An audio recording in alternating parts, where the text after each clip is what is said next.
Tomás de Aquino, entre la sociedad feudal y la burguesa. Tomás de Aquino se puede ubicar históricamente entre la sociedad feudal y la burguesa, y él personalmente vive este fuerte cambio de una época a la otra. Son dos épocas que manifiestan claramente sus diferencias. Presentan una transformación del espíritu humano y una nueva visión del hombre sobre el mundo, que llamamos cambio de época. Conviene describir, pues, este fenómeno para entender mejor a Tomás. El cambio se va realizando en las diversas instituciones económicas, religiosas, educativas y gobernativas. Los historiadores del medievo llaman feudalismo a la consideración del feudo como la unidad económica autónoma y cerrada en sí misma, y burgo a la agrupación de una comunidad homogénea que busca relacionarse con otras agrupaciones en la sociedad. En el occidente cristiano se pueden ver estos cambios, por ejemplo, en el gobierno político. En Inglaterra se firma la Magna Carta Libertatum, Gran Carta de las Libertades, en 1215, acotando la autoridad del rey Juan I, en la cual se establecen derechos y libertades para los nobles y ciudadanos, aunque todavía no hacia la ciudad, a la comunidad que lo exige. También en el campo de la educación escolar se realizan los cambios. Si bien existían las escuelas catedralicias, donde el señor obispo era la mayor autoridad frente a su clero, el señor abad ante la escuela monacal para la formación teológica y litúrgica de los monjes, y el señor feudal en la escuela palatina o del palacio, donde se preparan los servidores públicos, el cambio se va dando con la organización popular. En París, por ejemplo, se constituye en 1215 la universidad, con la participación paritaria de alumnos y profesores, como se expresa por la frase latina Universitas Magistrorum et Scholarium Parisis Conmorantium, o sea, el conjunto de maestros y estudiantes que viven en París. La sociedad se va haciendo más citadina por la organización intergremial y se va debilitando la autoridad de los señores terratenientes. Las catedrales quedan al centro de las ciudades, pero entonces como manifestación de la unidad del pueblo y su obispo. Los monasterios tradicionales en el esquema feudal son de carácter agrícola, como los grandes monasterios benedictinos y cistercienses, pero nacen otros grupos religiosos en las nuevas ciudades que son testigos de la Iglesia que se fortalece comunitariamente y son al mismo tiempo críticos de la nueva sociedad que privilegia el intercambio de dinero. En estos grupos situamos a la Orden de Frailes Menores o franciscanos y la Orden de Frailes Predicadores o dominicos.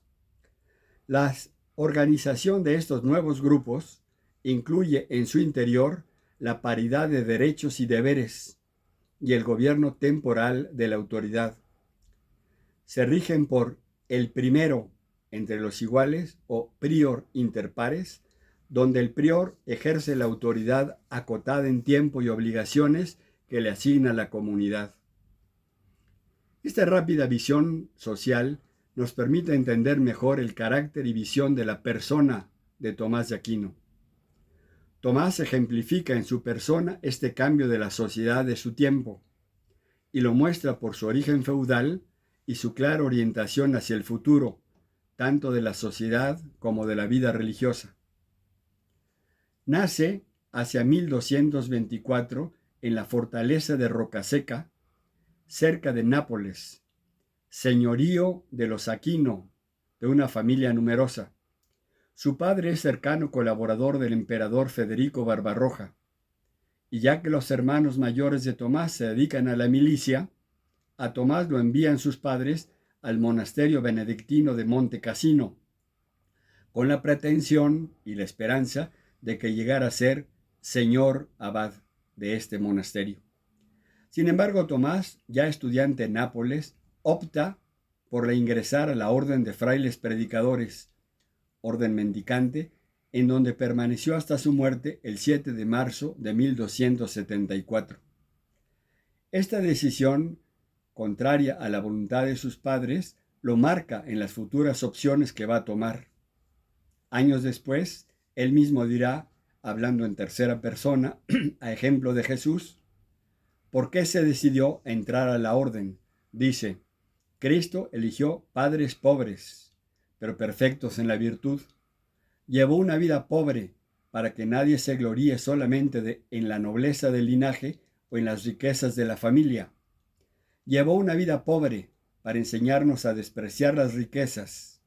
Vivió privado de dignidades para apartar al hombre del apetito desordenado de honores.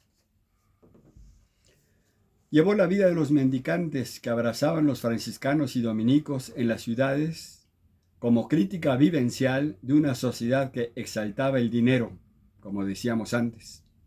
Él escribirá posteriormente en la Suma Teológica, en el tema de la virtud de la justicia, un capítulo o una cuestión sobre el préstamo a interés que él califica de usura. Por cierto, su obra magna, la Suma Teológica, está escrita como cuestionamientos a los problemas sociales, filosóficos y teológicos que se presentan en la sociedad. Está escrita para ayudar a los que se quieren iniciar sistemáticamente y profundizan en la realidad humana a la luz de la fe cristiana.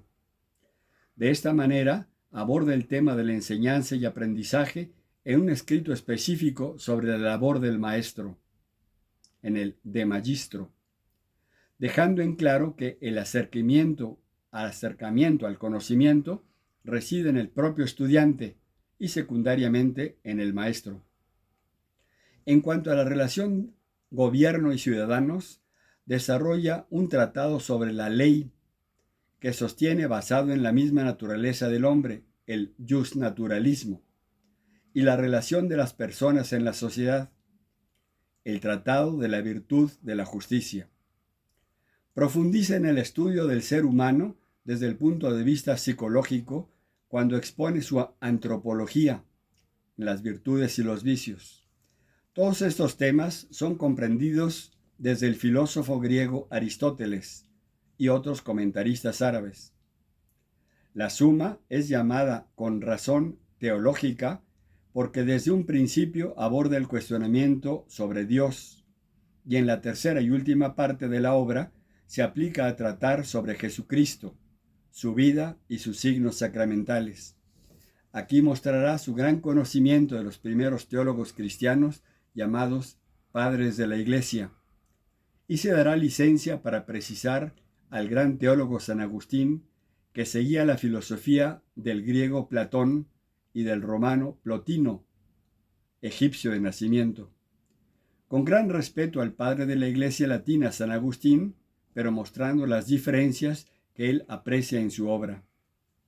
Tomás escribe muchas otras obras más, gran parte en el esquema escolástico de las cuestiones, para facilitar a los que se inician en el estudio de la realidad, según el filósofo Aristóteles, aunque también se encuentran obras de orientación política, de orientación misionera y de plegarias e himnos sacramentales de la Iglesia Católica.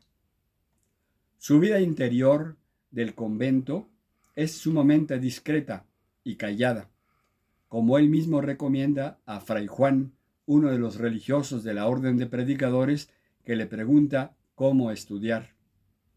Por supuesto, es recomendable estudiar su obra, que, aunque apoyada por una filosofía antigua, tiene aportes todavía muy actuales, y el tratamiento de los temas ayuda a formar la mente del estudioso. Concluimos que al abordar el actual cambio de época, podríamos adoptar la actitud de Tomás de Aquino, que enfrentó su situación no atado a la nostalgia del tiempo pasado, sino enfrentando el reto del futuro. Soy Fray Antonio Ramos.